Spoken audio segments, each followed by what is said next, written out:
আপনাদের সাথে আমি কাবলি চানা দিয়ে আলু আর পনির দিয়ে একটা সবজি তৈরি করে দেখাচ্ছি। পনির কাবলি চানা সবজিটা কিন্তু রুটি, পরোটা, ভাত সব কিছুর সাথে খুব ভালো লাগে। নিরামিষ করে দেখাবো। এই যে কাবলি চানাটাকে 2 ঘন্টা কুকারে 2টো সিটি দিয়ে রেখে দিয়েছি। তারপর কিছুক্ষণ পরে আবার 2টো সিটি দিয়েছি। দেখুন কিভাবে গলে যায়, সারা রাত আর ভিজাতে লাগে না। এই টিপসটা ভালো করে জেনে রাখুন। কুকারে 2টো সিটি দিয়ে রেখে দিলে কিছুক্ষণ পরে আবার 2টো সিটি দিলে একদম গলে যায়। দেখুন গলে গেছে একদম কাবলি চানাগুলি। আর এখানে আলুটা ভাপিয়ে নিয়েছি, মশলাও তৈরি, আদা, কাঁচা লঙ্কা, জিরে, ধনের গুঁড়ো, আর এখানে গরম মশলাটা বেটে রাখলাম। কড়াইতে দিয়ে দিয়েছি সাদা তেল। পনিরটা আগে ভেজে তুলে নেব, তারপর আলুটা দেব। দেখতে থাকুন বন্ধুরা পুরো ভিডিওটা।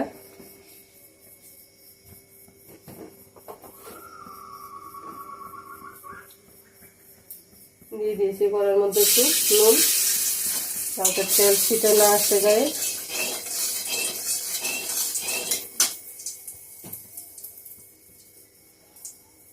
তেলটা ভালো করে গরম করে নিই।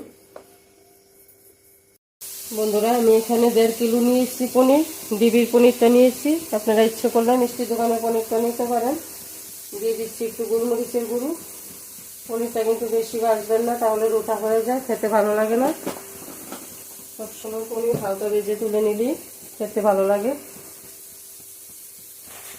দিয়ে দিচ্ছি অল্প পরিমাণ হলুদের গুঁড়ো, কালারটা সুন্দর দেখাবে।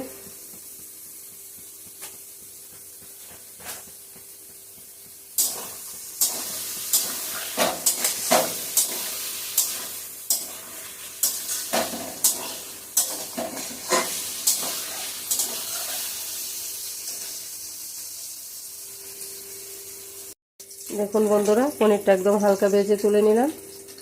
এখন এই তেলটার মধ্যে আলুটা লাস্টে দিয়ে দিচ্ছি।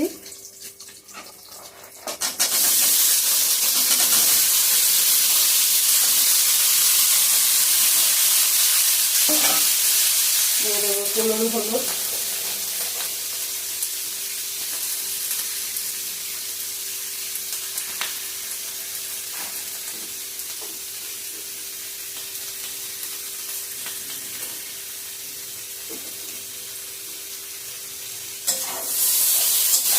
যেহেতু আলুটা ভাপিয়ে নিয়েছি তাহলে হিট বাড়ি দিয়ে গ্যাসের তেলটা বাড়িয়ে ভেজে তুলে দিচ্ছি আলুটা। পুরো ভিডিওটা দেখার অনুরোধ রইল বন্ধুরা সবার কাছে। আমার চ্যানেলটাকে লাইক, শেয়ার, কমেন্ট করে জানাবেন, সাবস্ক্রাইব করে দেবেন। দেখুন বন্ধুরা আলুটাও ভালো করে ভেজে তুলে নিলাম। এখন কড়াইতে দিয়ে দিচ্ছি সরষের তেল।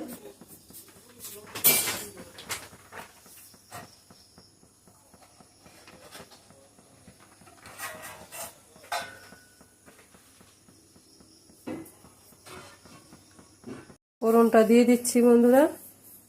কড়াইতে দিয়ে দিলাম সরষের তেল। এখানে 2টো শুকনো লঙ্কা ভেঙে আমি অর্ধেক করে দিয়ে দিচ্ছি। গোটা তেজপাতা দিয়ে দিচ্ছি।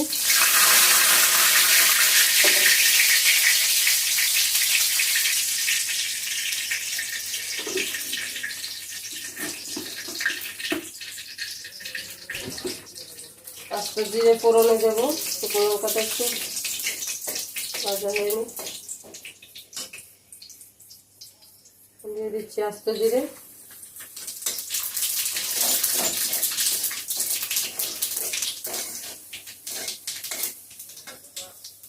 এখানে মশলাটার সাথে আমি একটু চিনি দিয়ে নিলাম। চিনিটা মশলার কালারটাও সুন্দর আসে, সবজিটার টেস্টও বাড়ায়।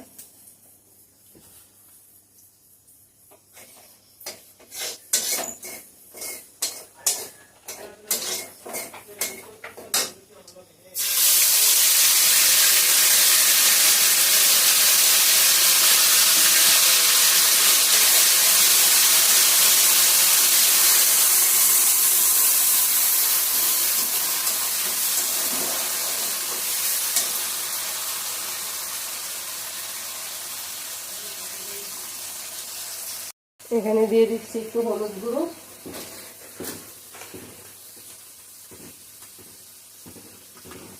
দিয়ে দেবো একটু কাশ্মীরি লঙ্কা গুঁড়ো। এটা তো ঝাল লাগবে না, জাস্ট কালারটা সুন্দরের জন্য দিয়ে দিলাম। একটু জল দিয়ে সমস্ত মশলাটাকে ভালো করে কষিয়ে নিচ্ছি।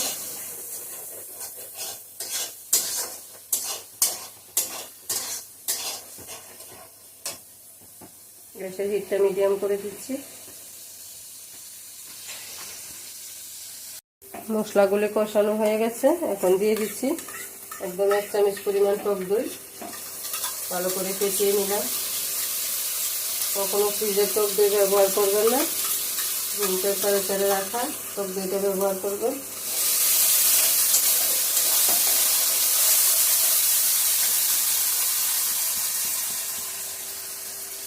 তুমি আমারে দিতে বলছি। এখন দিয়ে দিচ্ছি একটু টমেটো সস।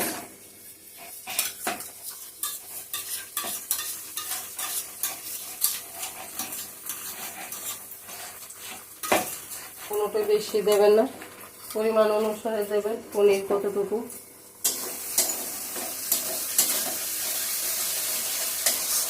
এখন আমি সেদ্ধ করা কাবলি দানাটা দিয়ে দিচ্ছি। জলটা ঝরিয়ে দেব, দিয়ে একটু মশলাটার সাথে কষিয়ে নেব ভালো করে, কষিয়ে নেব ভালো করে।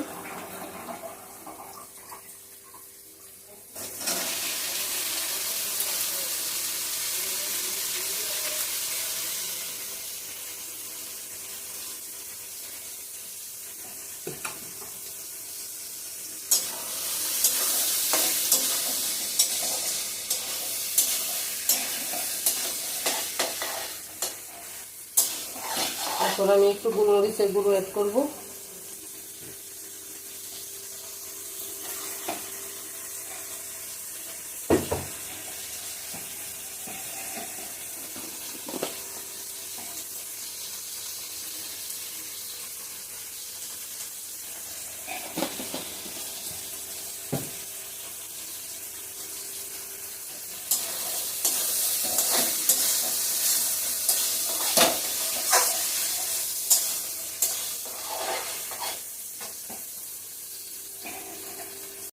কাবলি চানা মশলার সাথে ভালো করে ভেজে নিলাম।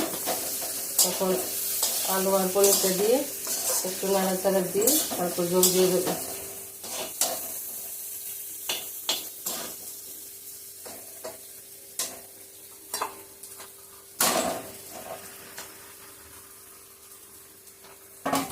পনিরটাও দিয়ে দিচ্ছি।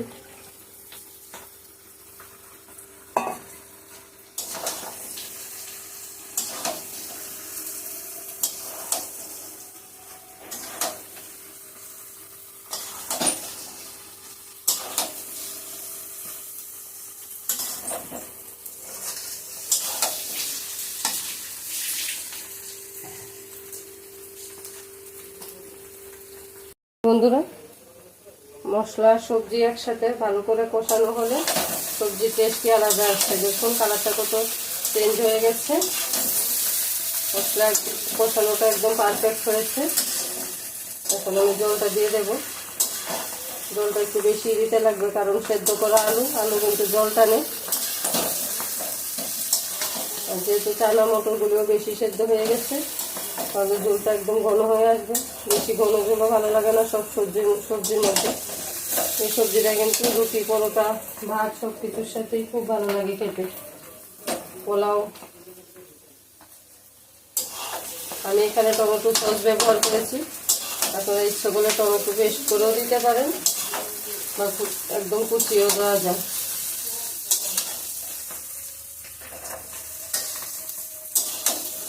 এখন আওয়াজ হচ্ছে ফুটফুট করে, মানে কষানোটা ভালোভাবে হয়ে গেছে। এখন জলটা দিয়ে দিচ্ছি।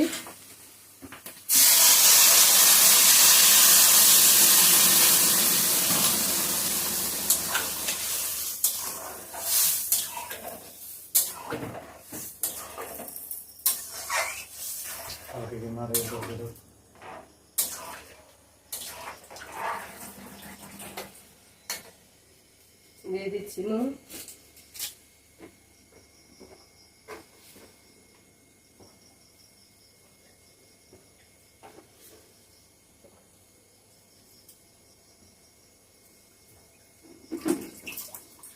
দিয়ে দেবো একটু চিনি। যেহেতু নিরামিষ সবজি একটু মিষ্টি মিষ্টি না হলে ভালো লাগে না।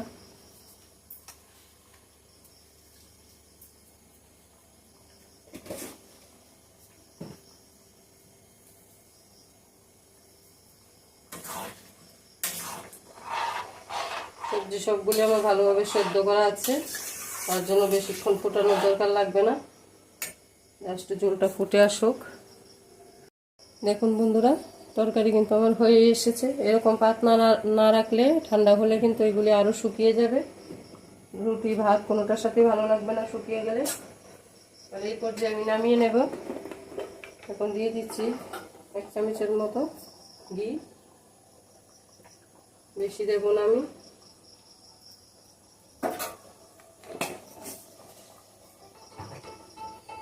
এখন দিয়ে দিচ্ছি গরম মশলা বাটাটা,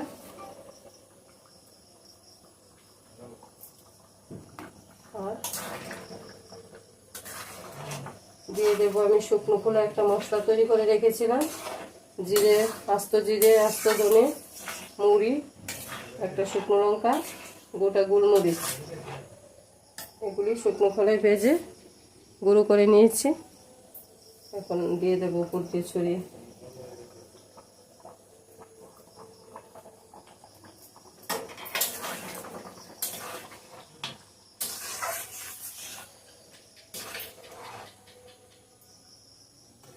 উপর দিয়ে নামিয়ে নিচ্ছি,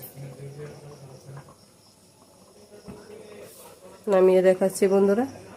একটু লেবুর রস ছড়িয়ে দিয়ে বন্ধুরা নামিয়ে নিচ্ছি। টেস্ট কিন্তু দুর্দান্ত হবে বলে দিলাম। যদি ভালো লেগে থাকে লাইক শেয়ার কমেন্ট করবেন, আর ফেসবুক পেজটাকে ফলো করবেন, আমার চ্যানেলটাকে সাবস্ক্রাইব করবেন। বাকিটা সার্ভ করে দেখাচ্ছি।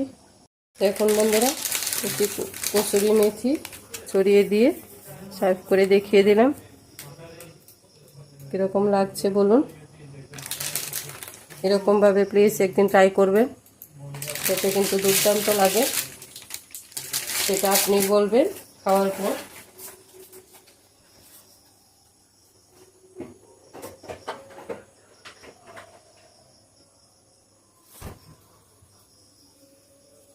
এই দেখুন বন্ধুরা,